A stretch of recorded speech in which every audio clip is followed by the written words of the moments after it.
नमस्कार. आज आपल्याकडं बालरोग तज्ज्ञ आणि नवजात शिशु रोग तज्ज्ञ डॉक्टर विनायक पत्की सर आलेले आहेत. डॉक्टर पत्की सरांचं या क्षेत्रामध्ये खूप मोठं योगदान आहे. त्यांना या क्षेत्रातला प्रदीर्घ असा अनुभव आहे. यामधलं त्यांचं उच्च शिक्षण USA मध्ये आणि UK मध्ये झालेलं आहे. वेगवेगळ्या मेडिकल संस्थांमध्ये ते पदाधिकारी म्हणून काम करतात आणि सध्या ते सांगलीमधल्या कुशकाल अभिनव मल्टी स्पेशालिटी हॉस्पिटलमध्ये बालरोग तज्ज्ञ आणि नवजात शिशु रोग तज्ज्ञ म्हणून कार्यरत आहेत. तर आज आपण त्यांच्याशी संवाद साधणार आहोत. नमस्कार डॉक्टर. नमस्कार. सर्वप्रथम मला असं एक म्हणायचं आहे की डॉक्टर म्हटल्यानंतर सर्वसामान्य लोकांच्या मनामध्ये थोडीशी भीती असते आणि त्यातून परत दवाखान्यात ॲडमिट करायचं म्हटल्यानंतर सगळं घरदार हादरतं आणि त्यातून लहान मूल असेल तर काही बघायलाच नको. तर तुम्ही त्या विभागामध्ये काम करता. तर NICU PICU हे सगळे शब्द आम्ही ऐकून आहोत, पण त्याच्यामध्ये फरक काय आहे आणि त्याबद्दल जास्त माहिती थोडीशी तुमच्याकडनं आज आम्हाला हवी आहे. जरूर. तुम्ही म्हटलं तसं जेव्हा ICU हा शब्द ऐकतो आपण तेव्हा माणसामध्ये की खचितच आपण थोडंसं अँक्शियस होत असतो, थोडं वरीड असतो. आणि त्यात जेव्हा लहान मुलांच्या जीविताचा प्रश्न असतो तर NICU आणि PICU. NICU म्हणजे नवजात शिशु अतिदक्षता विभाग, निओनेटल इंटेन्सिव्ह केअर युनिट. याच्यामध्ये जन्मल्यापासून ते 28 दिवसापर्यंत आपण बाळ ठेवत असतो, त्याची काळजी घेतली जाते. आणि PICU म्हणजे पेडियाट्रिक इंटेन्सिव्ह केअर युनिट म्हणजे 1 महिन्यापासून ते 18 वर्षापर्यंतची सर्व जी अत्यावस्थ मुलं आहेत त्यांच्यावर ट्रीटमेंट ही केली जाते. तर डिफरन्स काय की अडल्ट ICU आणि पेडियाट्रिक किंवा NICU मध्ये तर आपण म्हटलं की फक्त लहान मुलांचा किंवा नवजात बालकांचा आकारच फक्त लहान असतो असं नाही. त्यांचे शारीरिक गरजा वेगळ्या असतात, त्यांना ट्रीटमेंट देणारी उपचार पद्धती वेगळी असते, उपकरणं वेगळी असतात. त्यांना लागणारे जे नवजात शिशु तज्ज्ञ आहेत किंवा पेडियाट्रिशियन्स आहेत ही वेगळे असतात, त्यांचं ट्रेनिंग वेगळं झालं असतं. तर ओव्हरऑल जर बघितलं तर ही ॲटमॉस्फिअर आहे किंवा एन्व्हायरमेंट आहे हे टोटली मोठ्या माणसांच्या ICU पेक्षा पूर्ण वेगळं असतं. त्यामुळे ह्या मुलांच्या गरजा आणि त्यांच्या लागणाऱ्याचे उपचार त्यांची एकंदर जर आपण विचार केला तर ह्याला स्पेशलाइज ट्रीटमेंट देणं गरजेचं असतं.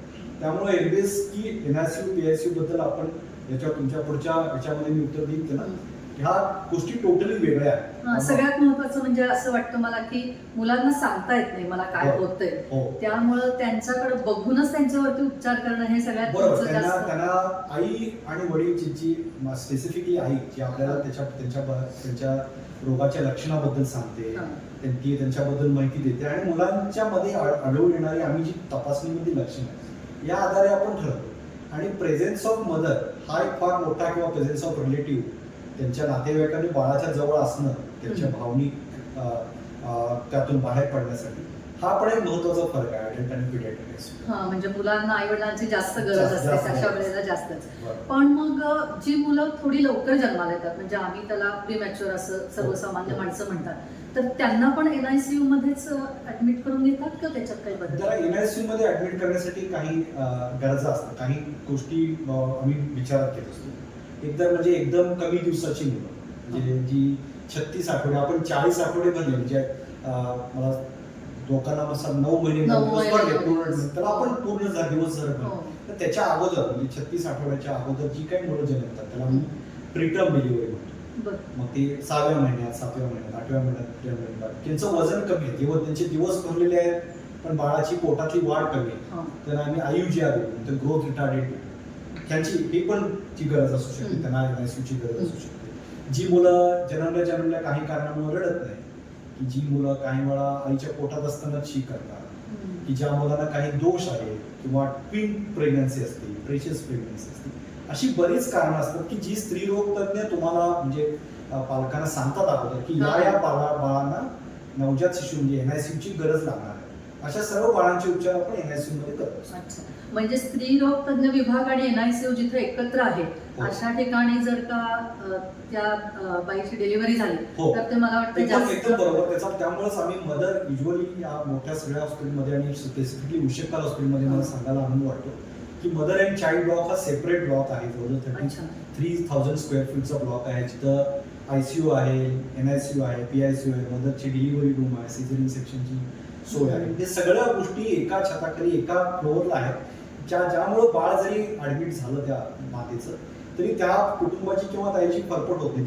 त्या सिक्युअर की एकेच ठिकाणी एकाच आहे, ठिकाणी सगळं. माझं बाळ आत आहे, मी इथंच आहे, ह्यामुळं फारच फरक पडतो आणि त्यामुळे थोडा पेशंटला आणि रिलेटिव्हला पण थोडा कम्फर्ट लेवल जास्त असतो. पण विशेषतः म्हणजे आता जे ग्रामीण भागातले लोक आहेत, म्हणजे आता काही लोकांना या फील्डमधली थोडी माहिती असते की आपण कुठल्या दवाखान्यात जायचं किंवा इतरांचे अनुभव असतात. हो. पण ग्रामीण भागातली जी लोक आहेत की ज्यांना अचानक असं लक्षात येतं की आता आपल्याला दवाखान्यात ऍडमिट करायचंय, बरोबर. तर त्यांनी NICU मध्ये कुठल्या नॉर्म्स बघून त्या मुलाला ऍडमिट करावं? तर हा एकदम महत्वाचा प्रश्न आहे आणि हा जनमानसाशी रिलेटेड आहे हा. की प्रत्येकाच्या मनात जेव्हा पेशंट सिरियस झाला म्हणतो किंवा स्पेशली बाळ सिरियस आहे म्हणून जेव्हा तुमचे बालरोग तज्ञ सांगतात किंवा स्त्रीरोग तज्ञ सांगतात की तुम्हाला या ठिकाणी जाणं गरजेचं आहे, तर त्यांनी कुठलं NICU किंवा PICU निवडावं. सगळ्यात महत्वाचं मला सांगायला वाटतं की जिथं सगळ्या सोयी आहेत. सोयी म्हणजे नुसते अद्यावत तंत्रज्ञान जिथं अवेलेबल आहे, अद्यावत टेक्नॉलॉजी आहे, जे सगळे आम्ही लेवल 3-4 जे नॉर्म्स असतात की तर हे लोकांना नाही कळू शकत. पण ज्या ठिकाणी सर्व सोयी आहेत त्या प्रायमरी झाल्या म्हणजे जिथं बालरोग तज्ञ किंवा नवजात शिशु किंवा पेडियाट्रिक इंटेन्सिव्हिस्ट म्हणतो ते अवेलेबल आहेत, तिथल्या परिचारिका आहेत, त्यांचं रेप्युटेशन आहे आणि सगळ्यात महत्त्वाचं म्हणजे सपोर्टिव्ह सर्व्हिसेस ज्या म्हणतो आपण, म्हणजे CT स्कॅन म्हणा किंवा ब्लड Pathology. MRI म्हणा, अद्यावत पॅथॉलॉजी म्हणा, फिजिओथेरपी म्हणा आणि अद्यावत तज्ञ म्हणजे kidney specialist, brain specialist, neurologist, gastroenterologist, cardiologist, ह्या सर्व एका छताखाली जिथं आहेत तर त्या ठिकाणी जर त्यांनी निवड केली तर सगळ्या गोष्टीची ट्रीटमेंट व्यवस्थित केली जाते आणि पेशंटच्या उपचारामध्ये त्या गोष्टीचा भरपूर फायदा होतो आणि रिलेटिव्हना पण ती एक चांगले रिझल्ट एक दिलासा मिळतो. कारण मिळू शकतो. कारण बरेचदा कसं नवीन दवाखान्यात जाताना लोक आजूबाजूच्या लोकांचा अनुभव लक्षात बरोबर, घेतात की बरोबर. आम्हाला इथे गेल्यानंतर बरं हो, वाटलं, हो. त्यामुळे ते महत्वाचंच आहे. बरोबर. पण मग आता तुम्ही इतके वर्ष या क्षेत्रामध्ये आहात, तर NICU आणि PICU मधली मुलं म्हणजे विशेषतः NICU मधली हो. मुलं आणि नॉर्मल वेळेत जन्म झालेली मुलं हा. ह्यांच्यामध्ये मोठं झाल्यावर काही फरक असतो? हो, हा प्रत्येक जेव्हा बाळ ऍडमिट होतं आमच्याकडे तेव्हा हा प्रत्येक आई वडिलांना प्रश्न असतो की बाळ बाबा 700 ग्रॅमचं आहे, 800 ग्रॅमचं आहे, 8व्यात झालंय, 7व्यात झालंय, बऱ्याच गैरसमजुती पण आपल्या असतात. पण त्यांची जर ट्रीटमेंट आपण व्यवस्थित केली गेली तर आता आमचं असं निदर्शनास आलं आणि इट इज प्रूव्हन की त्यांची जी पुढची शारीरिक as well as बौद्धिक वाढ जी आहे ती इतर मुलांच्या प्रमाणात होते. पण त्या पद्धतीनं त्यांना त्या व्यवस्थित उपचार केले गेले असायला पाहिजे. आणि जे आपण आता उषकांमध्ये आम्ही साधारणपणे 3 वर्ष अशा बाळांच्या ट्रीटमेंट करतो आणि बरेच चांगले रिझल्ट आपण दिलेले आहेत. आणि एक गोष्ट मला प्रत्यक्षात सांगावी वाटते की प्रीटर्म बेबीच्या बद्दल बऱ्याच अजूनही आपल्या जनमानसात काही गैरसमजूत आहेत की बाळ पुढं माझं विकलांग होईल का, मतिमंद होईल का, तसं बिलकुल नसतं. काही उदाहरणं मला प्रेक्षकांना द्यावी वाटतात की सर आयझॅक न्यूटन किंवा विन्स्टन चर्चिल ही काही मोठी व्यक्तिमत्व आहे. तर ही मोठी पण प्रीटर्म होती आणि ती पण कमी दिवसाची होती, पण त्यांचं संगोपन व्यवस्थित केलं गेलं, त्यांना ICU व्यवस्थित केअर दिली गेली, त्यामुळे आता मोठे आहे. त्यामुळे हा बिलकुल गैरसमज आपण मनातून काढून टाकला पाहिजे की बाळ माझं कमी दिवसाचं आहे म्हणजे त्याचा विकास होणार नाही, असं बिलकुल नाही. सो ती मुलं इतरांच्या प्रमाणात असतात. तर काही मुलं आमची 700-800 ग्रॅमची मुलं स्कॉलरशिपमध्ये नंबर मिळवतात, ती दाखवा देतात, तेव्हा दे इटसेल्फ टेल्स यू की बाबा असं काही फरक त्यांच्यामध्ये नसतो. म्हणजे असं एखादं तुम्हाला विशिष्ट उदाहरण इथं काम करत असताना लक्षात आहे का? हो, आता परवाच आम्ही 540 ग्रॅम म्हणजे सांगली भागातलं आपल्या भागात सर्वात कमी वजन असलेलं बाळ जे 25व्या आठवड्यात जन्मलं तर ते आमच्याकडे साधारणपणे 75 दिवस आमच्याकडे होतं आणि त्या बाळाने सुखरूपपणे डिस्चार्ज केलं. आणि परवाच मी 4 दिवसापूर्वीच ते बाळ बघितलं, ते तर 3 किलोचं झालंय, हसतंय, बोलबात, आता त्याचे एक्सप्रेशन, त्याची डेव्हलपमेंट सर्व चांगलं हे बघितलं की आपल्याला कळतं की. आणि आम्ही एक्झाम्पल सेट करतो आणि त्या ज्या फॅमिली आहे त्यांनी पण बऱ्याच ठिकाणी सांगितलं की असं बाळ आमचं बरं झालं आहे आणि हे इट गोज ऑन. आणि ही आमच्यासाठी फार मोठी समाधानाची आणि आनंदाची बाब आहे की अशी बाळा आमच्या उषकाच्या ICU मध्ये बरी होतात आणि घरी जातात. असंच पेडियाट्रिक ICU बद्दल मला सांगायला आवडेल की काही जणांची हृदयाची ठोके बंद झालेली बाळं आली होती, नाडीची ठोके नसलेली बाळं होती, श्वास बंद पडलेली बाळं होती, कित्येक दिवस कोमॅटोज अवस्थेतली बाळं होती, की जेव्हा आमच्याकडे फॉलोअपला येतात, चालतात, बोलतात, त्यांच्या परीक्षेमध्ये ते यश मिळवतात, तर तेव्हा हा कदाचित मोठा एक आनंद असतो की आपण ट्रीटमेंट केली जी बाळं आहेत ती चांगल्या प्रकारे त्यांचं न्यूरोलॉजिकल इंटॅक्ट सर्वायवल म्हणतो, हे आनंदाची बाब असते. पण म्हणजे जन्माला आल्यानंतरचा हा सगळा विषय झाला. पण काही मुलांना असं होतं की शाळेत खेळताना पडतात किंवा डोक्यावर पडलेत आणि मग काहीतरी त्यांच्यामध्ये प्रॉब्लेम निर्माण झाला. हो. तर अशांची पण ट्रीटमेंट या ठिकाणी हो, पेडियाट्रिक आयसीयू मध्ये अशा बाळांची ट्रीटमेंट होते. आता पेडियाट्रिक आयसीयू मध्ये जेव्हा आपण म्हणतो की कुठली बाळं युजली ऍडमिट केली जातात, तर ज्या बाळांना तुम्ही म्हणता तसं काही जन्मतः आजार असतात, हृदयाचे आजार असतात, किडनीचे आहेत, लिव्हरचे आहेत, त्यांना आम्ही कंजेनायटल हार्ट डिफेक्ट्स म्हणतो, त्याचे काही कॉम्प्लिकेशन्स होतात, ती बाळं ऍडमिट होतात. रोड ट्रॅफिक ऍक्सिडेंट्स मध्ये काही वेळा बऱ्याच वेळा क्षतिग्रस्त होतात, मेंदूला मार लागलेला असतो, त्या बाळांना काही वेळा ऍडमिट करावं लागतं. काही वेळा बाळांना फिट्स येतात, त्याला आम्ही इपिलेप्सी म्हणतो किंवा स्टेटस इपिलेप्टिक असं म्हणतो. ज्या बाळांना धाप लागलेली आहे, हृदयाची खोकी किंवा हृदयाला सूज आहे, इतर अवयवांना सूज आहे, परत इन्फेक्शन्स आहेत, वेगवेगळ्या प्रकारची न्यूमोनिया आहे, वेगवेगळ्या प्रकारची इन्फेक्शन्स आहेत. ह्यामध्ये जेव्हा बालरोग तज्ञ त्याला सांगतात की ह्या बाळाला आपण पुढच्या उपचारासाठी किंवा आयसीयू मध्ये नेलं पाहिजे, अशा सर्व प्रकारची बाळं आम्ही इथं ऍडमिट केली जातात. आणि यांच्या सर्वांच्यावर एक कॉम्प्रिहेन्सिव्ह पेडियाट्रिक केअर म्हणतो आम्ही, सर्वांगीण ट्रीटमेंट त्या सर्वांच्या मदतीने, हृदयाचे तज्ञ, किडनीचे तज्ञ, ब्रेनचे तज्ञ, त्या सर्वांच्या मध्ये उपचार आपण यांच्यावर करत असतो. म्हणजे त्यांचे नाकाची तपासणी, कानाची, डोळ्याची, हे सगळं तुमचं एका हो, ठिकाणी एका ठिकाणी होत असते. त्यामुळे त्या लोकांना पण उपयोग होतो आणि फॅमिलीला पण एक सपोर्टिव्ह ट्रीटमेंट आधार. पण विशेषतः पालक मुलांना दवाखान्यात ठेवायचं म्हटलं की घाबरून जातात. हो, प्रत्येक साहजिक आहे की जेव्हा आपलं बाळ साधं सर्दी खोकला जरी झालं तरी आई वडील घाबरत असतात. इथं तरी आम्ही इंटेन्सिव्ह केअरशी डील करत असतो, त्यामुळे ती जास्त सिरियस असतात.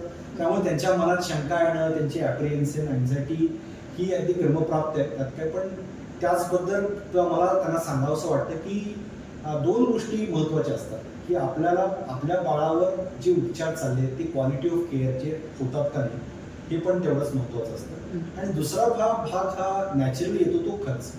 पण मला दोन गोष्टी आनंदाने सांगाव्याशा वाटतात की आपला जो पेडियाट्रिक आयसीयूचा औषध खर्च आहे तो इतर हॉस्पिटलच्या एवढाच आहे, तो बिलकुलही जास्त नाही. खर्चाची बाब वेगळी झाली. त्यानंतर येतो की बाळ बरं होणार का नाही. तर इथल्या उपचार असलेल्या औषधांमध्ये असलेल्या उपचार पद्धती, तंत्रज्ञान, इथले प्रतितेश डॉक्टर्स, इंटेन्सिव्हिस्ट आणि या बाकीचे सपोर्टिव्ह कन्सल्टंट्स आणि अदर सपोर्टिव्ह सर्व्हिसेसमुळे त्यांना तसं काळजी ठेवायचं कारण नाही. तर आम्ही कॉम्प्रिहेन्सिव्ह ट्रीटमेंट इथं देत असतो, त्यामुळे बरीच बाळं या 3 वर्षांमध्ये चांगली होऊन गेली. म्हणजे सगळ्या अत्याधुनिक सुविधा इथं एका ठिकाणी आहेत, त्याच्यामुळे इकडे पळायला लागत, आल्यानंतर सगळं एका ठिकाणी होतं. पण आधी म्हणजे त्या बाळाची आई जेव्हा प्रेग्नंट असते त्यावेळेला तिच्या डिलिव्हरीच्या वेळेला काही त्याच्यामध्ये काही अडचणी येऊ शकतील की नाही किंवा शकतात असं आधी स्त्रीरोग तज्ञांना समजतं. आणखीन तेव्हापासूनच जर का त्यांनी बालरोग तज्ञांशी संपर्क ठेवला तर त्याचा काही वेगळा परिणाम होतो. म्हणजे मी मगाशी म्हटलं की हाय रिस्क प्रेग्नन्सी हा प्रकार आहे. म्हणजे ज्या आईचं मेडिकल आईला काही त्रास आहे, ब्लड प्रेशर आहे किंवा साखर आहे किंवा काही आईला आजार आहे किंवा ट्विन प्रेग्नन्सी आहे किंवा गरोदरपणात वाढणारं ब्लड प्रेशर आहे, गरोदरपणात वाढणारी साखर आहे किंवा काही त्याच्या मेडिकल्स प्रॉब्लेम्स असतील किंवा काय बाळाची पोटातली वाढ आहे जेव्हा स्त्रीरोग सांगतात की वाढत नाही किंवा ट्विन प्रेग्नन्सी आहे किंवा ट्रिपलेट प्रेग्नन्सी असते, ते तिळं असतं. या सर्व बाबतीमध्ये स्त्रीरोग तज्ञांना एक कल्पना आली असते की ह्या बाळाच्या होणाऱ्या डिलिव्हरीला बाळाला ह्या NICUची गरज आहे. त्यामुळे ऑलरेडी त्यांनी अँटिसिपेट केलं असतं. परत प्लस काही वेळा 3D sonography, 4D sonography, Doppler's केले जातात. त्यामुळे बाळाचं पोटामध्ये असणारी बाळाची आरोग्य आहे हे स्त्रीरोग तज्ञांना ऑलरेडी कल्पना आली असते. ते आमच्याशी समन्वय साधतात की असं बाळ आम्ही पाठवून देतोय आणि ह्या बाळाची डिलिव्हरी म्हणजे डिलिव्हरीमध्ये उपचारामध्येच काही वेळा कॉम्प्लिकेशन जास्त असतात तिथं करू शकतात किंवा डिलिव्हरी झाल्यानंतर पण ते बाळ आमच्याकडे पाठवतात. त्यामुळे ओव्हरऑल पालकांना आणि मातेला आणि त्यांच्या सासरच्या आणि माहेरच्या सर्वांना दोघांना पण कल्पना आली असते की हा ओव्हरऑल स्टे काय आहे. आणि आम्ही त्याला प्री निटल काउन्सिलिंग म्हणतो, आम्ही त्यांचं काउन्सिलिंग केलं असतं की अशा अशा गोष्टी तुमच्याबद्दल होऊ शकतात. त्यामुळे त्यांची मानसिक तयारी केली गेली की आपण काय करायला पाहिजे. थोडंसं आता मी वेगळ्या ह्याच्याकडे वळते की डॉक्टरांकडे आम्ही जेव्हा पेशंट म्हणून जातो त्यावेळेला समजा काही हाताला लागलंय आणि त्याचं ड्रेसिंग करायचंय तर आपल्याच हाताचं ड्रेसिंग करताना आम्ही त्याच्याकडे बघू शकत नाही. तुम्ही लहान मुलांवरती उपचार करताय, एवढीशी छोटी मुलं आणि त्यांच्यावरती उपचार म्हणजे तुम्ही जेव्हा या फील्डमध्ये आलात हा. की मला बालरोग तज्ञ व्हायचंय, तर ते तुम्हाला कसं वाटलं? म्हणजे म्हणजे का वाटलं? 25-30 वर्षापूर्वी मी साधारण 99ला मी या फील्डमध्ये आलो असं होतं. तर मला वाटतं की पेडियाट्रिक न्यूरोलॉजी फील्ड एकदम चॅलेंजिंग आहे. तुम्ही पहिल्यांदाच मुलाखतीच्या सुरुवातीला म्हटलं की मुलं काही सांगू शकत नाही हो. आणि त्यातून निदान करून त्यांना एक जीवदान देण्याचं एक चॅलेंजिंग फील्ड आहे असं मला वाटतं. त्यामुळं मी या फील्डमध्ये आलो. गेली 30 वर्ष मी रोज बाळांची जीवन मृत्यूशी निगडीत काम करतोय आणि त्यातून एखादं बाळ हसरं होऊन घरी जातं तर त्याच्यासारखा आनंद दुसरा या जगतामध्ये आहे असं नाही मला वाटत. आणि इट्स अ मोस्ट म्हणजे रिवॉर्डिंग आहे फॉर अ ट्रीटिंग डॉक्टर. त्या बाळाचं जे स्माईल आहे डिस्चार्ज करून बाळाचं आणि आई-वडिलांचं. आई वडिलांचं प्रकाशन आणि मोठी लहान मुलं बिलकुल कचरत नाही त्यांचे नाही, एक्सप्रेशन द्यायला मोठं त्याचं जे स्माईल आहे ना दॅट इज अ $1,000,000 स्माईल आपण म्हणू शकतो. आणि त्याच्यामुळेच आम्ही रोजच्या रोज तेवढ्याच ऊर्जेनं आणि तेवढ्याच आनंदानं आत्मीयतेनं मी माझ्याजवळचे कन्सल्टंट विषयकांमधले माझा स्टाफ सर्वजण तेवढ्याच आत्मीयतेने त्यांची काळजी घेतो की त्यांना फक्त ते स्माईल पाहिजे असतं. बाकीच्या गोष्टी नंतर येतात, प्रॅक्टिकली हो. सगळ्या गोष्टी येत जातात, पण ते इज द मोस्ट इम्पॉर्टंट गोष्ट आहे. डॉक्टर, NICU आणि PICU मध्ये मुलं असतात, ऍडमिट असतात आणि त्यांचे पालक अर्थातच घरातले सगळेच घाबरलेले असतात आणि मग त्यांना तुम्ही रोजच्या रोज इथं त्याच्याबद्दल सांगता, त्याच्या मुलांच्या प्रगतीबद्दल आणि काय म्हणजे त्याची सिस्टीम? त्याला आम्ही समुपदेशन म्हणतो, काउन्सिलिंग आमचा रोजचा हा पार्ट ऑफ वर्किंग आहे. जेव्हा ICU मध्ये आम्ही पेशंट बघतो त्याची रोजची जी डेव्हलपमेंट आहे ते बघतो, तर त्याच्याबद्दलचं ट्रान्सपरंट जे आहे माहिती ती आम्ही पालकांना देत असतो. त्याचे वरचे आई वडील आहेत किंवा आजी आजोबाजना आहेत. तर मला इथं आज प्रेक्षकांना सांगावं वाटतं की तुम्ही जेव्हा या पोझिशनमध्ये असता म्हणजे ॲज अ पॅरेंट म्हणून ऑफ एनी ICU पेशंट, त्यामध्ये सगळ्यात महत्त्वाची गोष्ट आहे की जे काही गोष्ट आपण आम्ही ICU मध्ये करतोय ती बाळाच्या भविष्यात चांगलं बाळ तिचं तुमचं बरं व्हावं म्हणून आपण ट्रीटमेंट देत असतो. तर यामध्ये काही रोज अप्स अँड डाऊन्स हे येत असतात. आम्ही ट्रान्सपरंट तुमचे जे बालरोग तज्ञ असतात आम्ही विषयकांमध्ये देतो, तर तुमची जिथं बालरोग तज्ञ तुम्हाला ट्रान्सपरंट माहिती देत असतात, तर त्या माहितीवर तुम्ही विश्वास ठेवला पाहिजे. मी सांगतो की 2 गोष्टीवर तुम्ही विश्वास ठेवा, तुमचे ट्रीटिंग डॉक्टर आणि देव. तर ह्या 2 गोष्टीवर तुमचा विश्वास असेल, तुमच्या सेटअपवर विश्वास असेल, तर बऱ्याच वेळा आम्ही मिरॅकल्स घडत असतात आणि बाळ बरं होत असतं. पण हे जे आज चाललंय त्याबद्दल तुम्ही क्वेश्चनिंग जेव्हा तुमच्या मनात यायला लागतं तेव्हा थिंग्स बिकम्स डिफरंट. तर त्यामुळे सगळ्यात महत्त्वाचं आहे की NICU बद्दल तर मी सांगू इच्छितो की बाळ जेव्हा आता 28 आठवडे 30 आठवडे 6, 8, 10 आठवडे जेवढं लवकर जन्मलेलं असतं तर तेवढा तुम्हाला टाइम त्या बाळाला त्याला द्यायला लागणार आणि तो टाइम हा सगळ्यात महत्त्वाचा आहे. तर वेटिंग पिरियड हा महत्त्वाचा आहे. तुम्ही पेशन्स ठेवले पाहिजे. त्याच्याबरोबर तुमचे मगाशी मी सांगितले की बिल हा दुय्यम विषय आहे, पण जी आपण ट्रीटमेंट बाळाला देतोय तुमच्या बाळाला पूर्णपणे बरं करण्यासाठी, त्यातून त्याला नॉर्मल डेव्हलपमेंट होण्यासाठी आपण करत असतो. तेव्हा बाळाच्या ट्रीटमेंटबद्दल तुम्ही पेशन्स ठेवले पाहिजेत. आणि गुगलिंग हा एक आता नवीन प्रॉब्लेम झाला आहे की छोटी छोटी गोष्ट आपण गुगलवर बघतो आणि ते क्वेश्चन्स आपण डॉक्टरला विचारतो. काय हरकत नाही तुम्ही एक्स्ट्रा नॉलेज घ्यायला, मला सांगावं असं वाटतं, पण इट शुड बी लिमिट. आम्हाला आता याच ॲज एक्सपर्ट म्हणून तुमच्याशी बोलताना माझ्या 25-30 वर्षाचा अनुभव आहे. तुम्ही 1-2 मिनिटं गुगलवर क्वेश्चन बघून तुम्ही विचारणं हे तेवढा क्रमप्राप्त होत नाही. तरी पण आम्ही युजली पॅरेंट्सना त्यांना ज्या भाषेत समजतं त्या भाषेत आम्ही त्यांच्या लँग्वेजमध्ये आम्हाला जेवढं शक्य आहे तेवढं आम्ही सांगण्याचा प्रयत्न करत असतो आणि त्या प्रयत्नातून त्यांना आम्ही पेशंटची पोझिशन आम्ही डे टू डे सांगत असतो. त्यामुळे मला या जे आणि कधी आपण not as a intensive paediatric किंवा न्यूरोलॉजी इंटेन्सिव्ह कुठल्याही ICU मध्ये जेव्हा आपला रुग्ण ॲडमिट असतो तेव्हा ट्रीटिंग डॉक्टरवर पेशंट विश्वास आणि देवावर विश्वास या दोन्ही गोष्टी ठेवल्या तरच आपण मग त्यातून मग अननेसेसरी गैरसमज होतात आणि त्याचा विपरीत परिणाम आपल्या पेशंटच्या ट्रीटमेंटवर पण काय होऊ शकतो. म्हणजे आमच्याकडे असं म्हणतातच की डॉक्टरांचा विश्वास हा पेशंटला निम्म बरं करतो. हो. त्यामुळे ते अत्यंत डॉक्टर पेशंट हे नातं असं आहे आणि आताच्या पण that is a very sensitive, पण मी तेवढंच म्हणून की स्ट्रॉंग बॉन्ड आहे आणि ते जर व्यवस्थित आपण जपलं गेलं आणि पॅरेंट्सनी पण जर त्याला कोऑपरेट केलं तर आम्हाला पण ट्रीटमेंट करायला बरंच सोपं होतं आणि त्याच्यामुळे चांगले रिझल्ट्स आपल्याला मिळू शकतात. आणखीन एक प्रश्न माझ्या मनामध्ये आहे की तुमची एकूण या क्षेत्रातली कारकीर्द जर का बघितली तर तुम्ही सांगलीसारख्या ठिकाणी उशक्काल हॉस्पिटलमध्ये आपण काम करावं असा निर्णय का घेतला?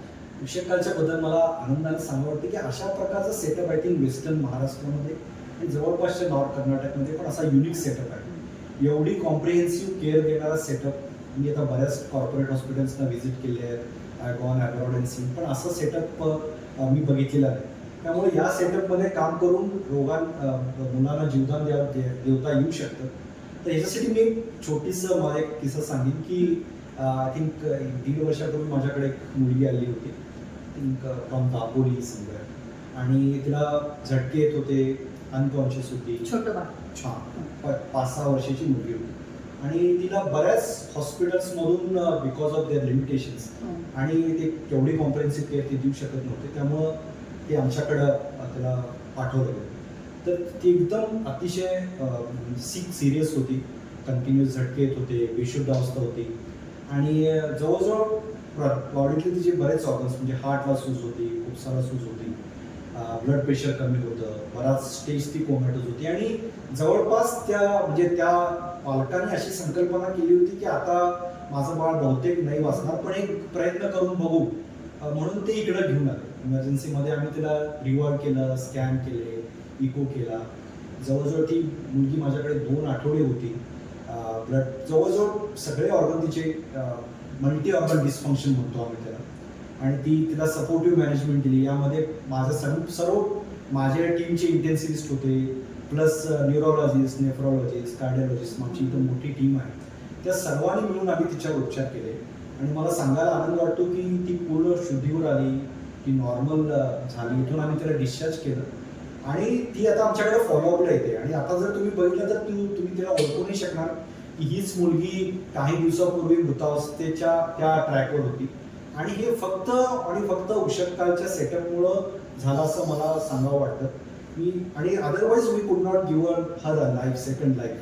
आणि ती पॅरेंट्स पण एवढे ग्रेटफुल आणि हे आहेत. आणि आम्हाला सुद्धा ॲज अ टीम फार आनंदाची गोष्ट आहे की जी गोष्ट बाकीच्या सेटअपमध्ये शक्य झाली नसती ती आम्ही इथं केली. आणि असे बरेच अनुभव आहेत, वेळेच्या अभावी आपण ते सर्व नाही डिस्कस करू शकत, पण असे बरेच अनुभव आहेत की जिथं आम्ही जीवदान दिले आहेत. आणि आम्ही first every year we celebrate, आणि मागच्या वर्षी आम्ही अशा जवळजवळ 20 मुलांना जे व्हेंटिलेटरवर कोमॅटोज होते, अशा 20 मुलांना आम्ही बोलवलं होतं, आणि ते आम्ही त्यांचेच अनुभव त्यांच्याकडनं ऐकले. ती फार अतिशय आनंदाची गोष्ट होती. आणि I think next year also will तुम्ही सर्वांचा तुम्हाला या परत, आणि त्या दिवशी पण त्या लोकांचे तुम्ही इंटरव्ह्यू घ्या. इट्स अ गुड ग्रॅटिफाईंग आणि सर्ववर समाधानाची आणि आनंदाची गोष्ट. आयुष्यभर त्यांच्या लक्षात. येस येस, विषयकारामुळेच आम्ही फक्त त्यांना देऊ शकतो, ही फार महत्त्वाची. तुम्ही खूप महत्त्वाची माहिती आज या ठिकाणी आम्हाला दिली की बारीक सारीक गोष्टी माहिती नसतात, आणि त्याच्यामुळे विनाकारण घाबरून जायला होतं. तर या सगळ्यासाठी तुम्हाला धन्यवाद, आणि तुमच्या सगळ्या पुढच्या भविष्यासाठी तुम्हाला आमच्या सगळ्यांच्याकडनं शुभेच्छा. मला इथं बोलवलं त्याबद्दल माझ्याकडे थँक्यू व्हेरी मच.